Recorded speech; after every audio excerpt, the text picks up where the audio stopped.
So, eto po mga kababayan, yung sunod nating pag-uusapan ay patungkol po kay Joel Villanueva.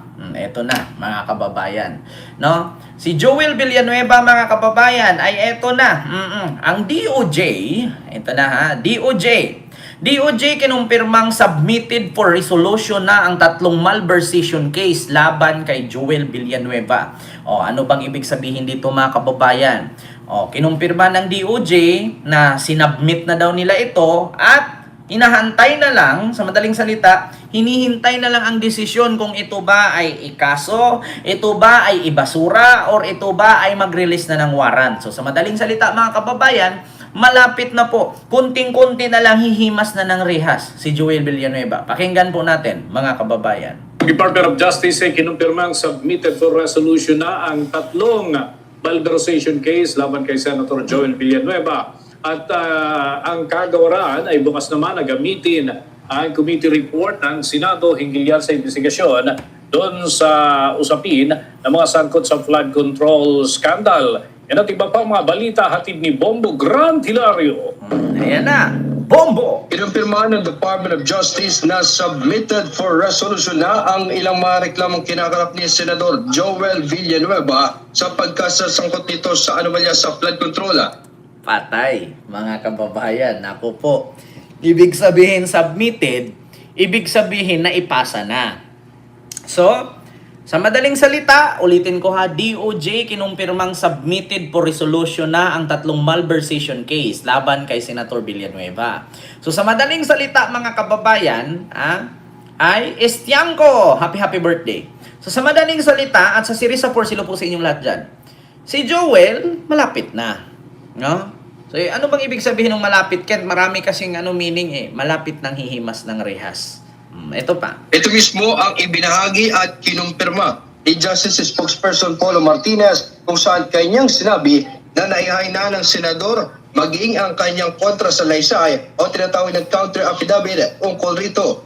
Tatlong malversation case ang kinakarap ng dato Ramon Batas matapos siyang madawid sa anomalya, partikular sa lalawigan ng Bulacan.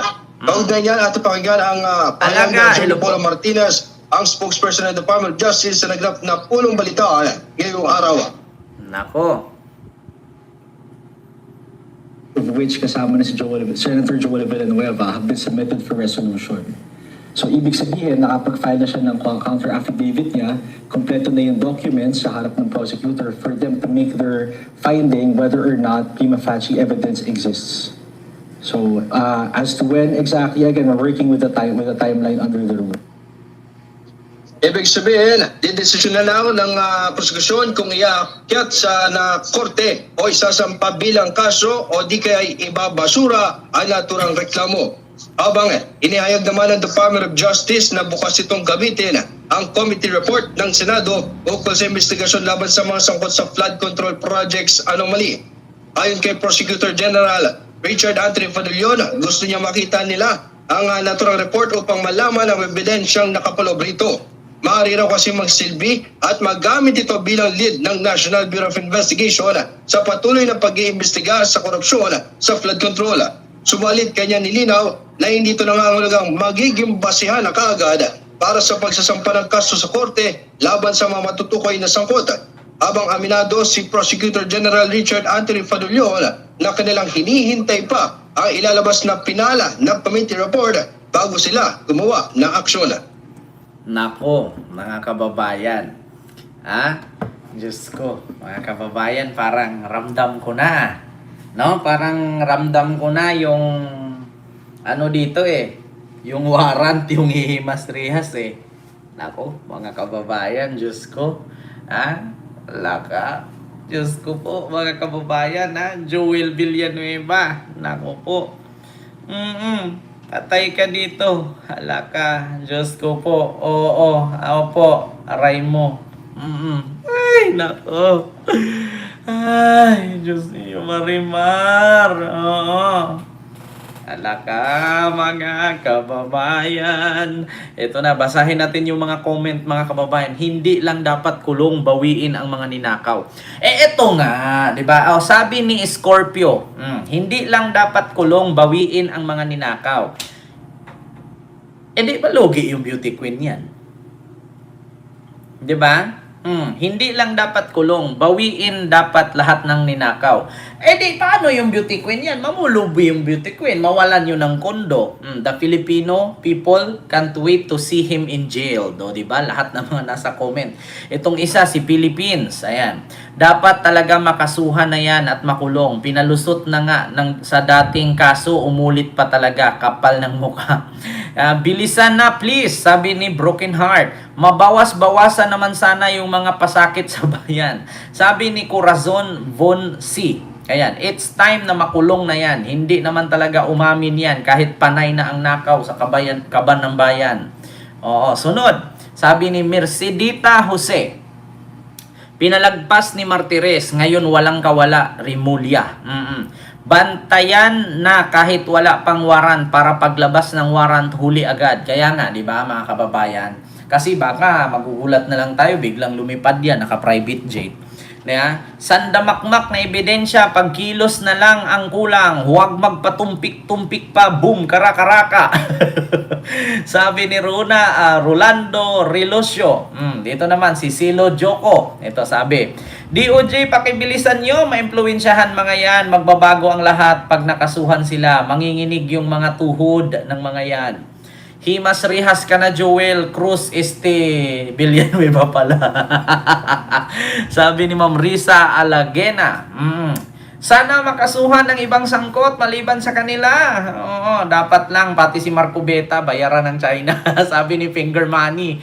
Ito mga kababayan, hindi ako nag-ano niyan gawa. Ayan Finger Money Ayan comment ni Finger Money, dapat lang pati si Marcoleta bayaran ng China. Di ba? Saan pa yun? Saan yun? Nawala tuloy. Managot ang dapat managot, lalo si BP. Patay pati si Sara Duterte, nadaway pa. Aksyon ang inihintay ng taong bayan. Tagal. So what are they waiting for? Huwag nang payagan na makapasok sa loob ng Senado at nakakahiya, nakakasuka-suka pa sila. Dapat yan managot at iba pang senador na sangkot para sa pagnanakaw sa kaban ng bayan. Magnanakaw na Joel pero nagmamalinis. Hindi lang isa kundi tatlo. Hindi lang minsan kundi pangalawa na. Gusto ulit ipadismiss pero hindi na ulit. Nakapagsuhol kaya, makukulong ang Joel Slayer? Sabi ni Salvi Regines. Makasuhan na yan paglagpas. Sabi ko nga sa inyo mga kababayan, nako, walang kadala-dala, di ba mga kababayan, kung naalala ninyo. Bakit mga pasoy? Sir, si Marcoleta, judge, ang bagal magdesisyon, kaya tagal makulong ang mga kurakot. Actually, lang tayo, mga kababayan, Hintay-hintay lang tayo. Actually, naipasa na yan, kay Bong Revilla nga, kung naalala ninyo, napasa ngayon, after 3 days, ayun, sumuko, kusa, di ba? Nako, mga kababayan, di ba? Ito pa, isampa na kuya, kasuhan, bilisan. GIL, Joel, goodbye na sa...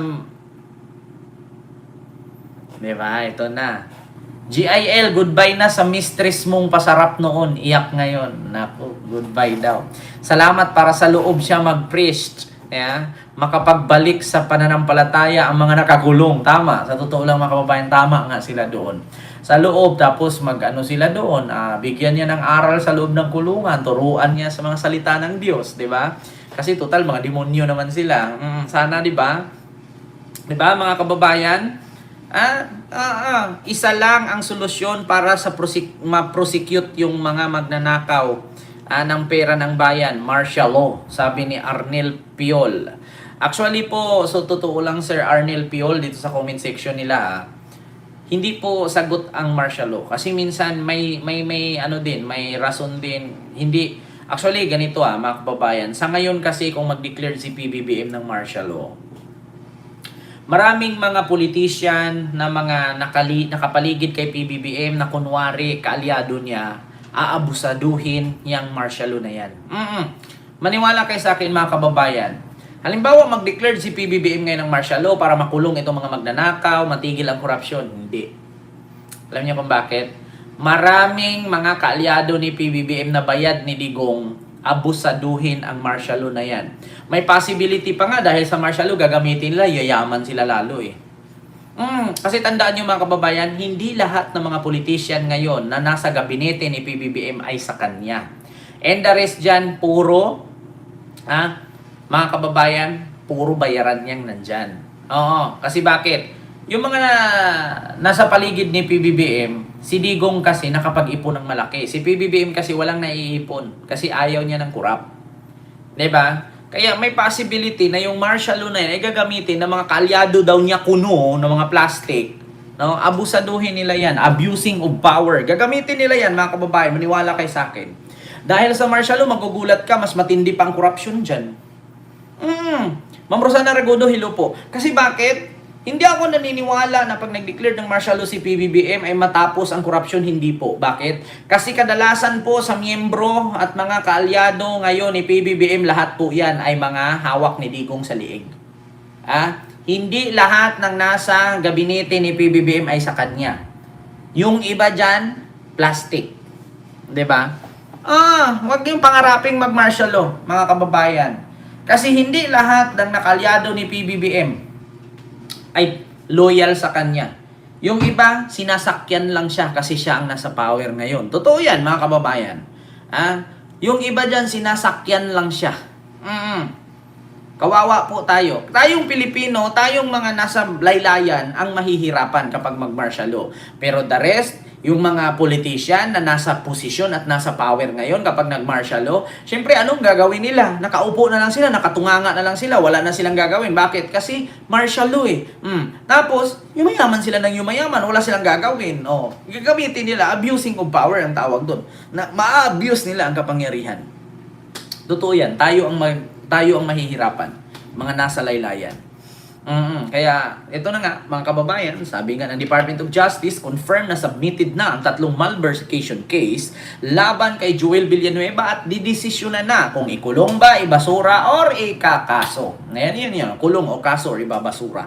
Dalawa lang yan, mga kababayan. Ikukulong or ibabasura. Diba? So, yun ang ating pag-iisipan. Ano ba? Ikukulong ba siya o ibabasura? Yun lang naman yan eh. Di ba? So, bukod dyan, mahirap ML, dinanas ko yan. 6 p.m. pa lang tulugan na. Kaya nga, di ba, Ma'am ay malay ko? Oo, at saka may curfew. So, ito po, sunod, mga kababayan. So, ano yung sunod, Kent? Nako, mga kababayan,